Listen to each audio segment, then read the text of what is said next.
રાજકોટમાં hit and રનની ઘટનાને પગલે એક વ્યક્તિનું મોત થયું છે। આપ સીધા દ્રશ્યો જોઈ શકો છો। હાલ જે આ ગાડી છે એ BMW કાર છે, તેના દ્વારા હિટ એન્ડ રન કરવામાં આવ્યું હતું, જેમાં એક યુવકનું ઘટના સ્થળે જ મોત થયું છે। સમગ્ર ઘટનાની વાત કરવામાં આવે તો શહેરના કાલાવડ રોડ ઉપર ક્રિસ્ટલ મોલ નજીક મોડી રાત્રે પૂરપાટ દોડી આવતી BMW જે ગાડી છે તેના દ્વારા ટુ વ્હીલરને અડફેટે લેવામાં આવ્યું હતું, ને જેમાં એક 20 વર્ષના યુવકનું મોત થયું છે। આત્મન પટેલ નામનો યુવક છે, તે આ કાર છે BMW કાર છે તે ચલાવી રહ્યો હતો અને ઘટના સ્થળે અભિષેક નામના યુવકનું મોત થયું છે। સમગ્ર મામલે તાલુકા પોલીસ છે તે હાલ ઘટના સ્થળે પહોંચી છે, પરંતુ આપ સીધા દ્રશ્યો જોઈ શકો છો। આ કાલાવડ રોડ છે અને અહીંયા જ આ હિટ એન્ડ રનની ઘટના બની છે, ને જેમાં જ એક 20 વર્ષના યુવાનનું મોત થયું છે।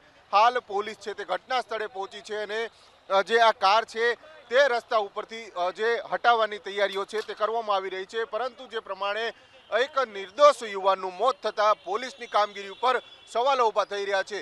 2 દિવસ પહેલા આ જ પ્રકારનો એક બનાવ બન્યો હતો, જેમાં પણ જે એક બાળકી છે, વિદ્યાર્થીની છે, તેનું મોત થયું હતું। સીધા દ્રશ્યો જોઈ શકો છો, જે કાલાવડ રોડની આ ઘટના છે અને આ કાલાવડ રોડ ઉપર જ આ પ્રકારનું અકસ્માત થયો હતો। આ ટુ વ્હીલરના દ્રશ્યો હું બતાડવા માંગીશ, જે પ્રમાણે આ ટુ વ્હીલર છે તે હડફેટે લેવામાં આવ્યું હતું અને હાલ આ ટુ વ્હીલરનું કચ્ચર ઘાણ બોલી ગયો છે, કારણ કે જે પ્રમાણે એક 20 વર્ષના યુવકનું મોત થયું છે ને તેને જ લઈને ક્યાંક ને ક્યાંક પોલીસની કામગીરી ઉપર સવાલો છે તે ઊભા થઈ રહ્યા છે। રાજકોટ તાલુકા પોલીસ મથક વિસ્તાર હેઠળ એ આખો વિસ્તાર આવે છે, એવામાં જ આ પ્રકારની ઘટના બની છે, તેને લઈને ક્યાંક ને ક્યાંક પોલીસની કામગીરી ઉપર સવાલો છે તે ઊભા થઈ રહ્યા છે।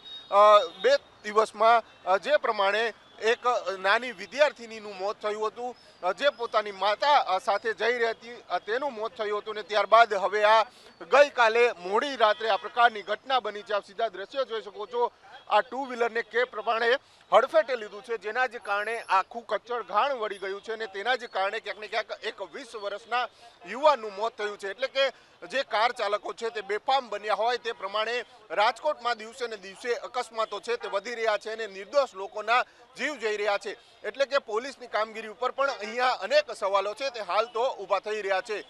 કેમેરામેન નિશિત ગઢિયા સાથે ભાવેશ સોંદરવા, BTV ન્યૂઝ, રાજકોટ।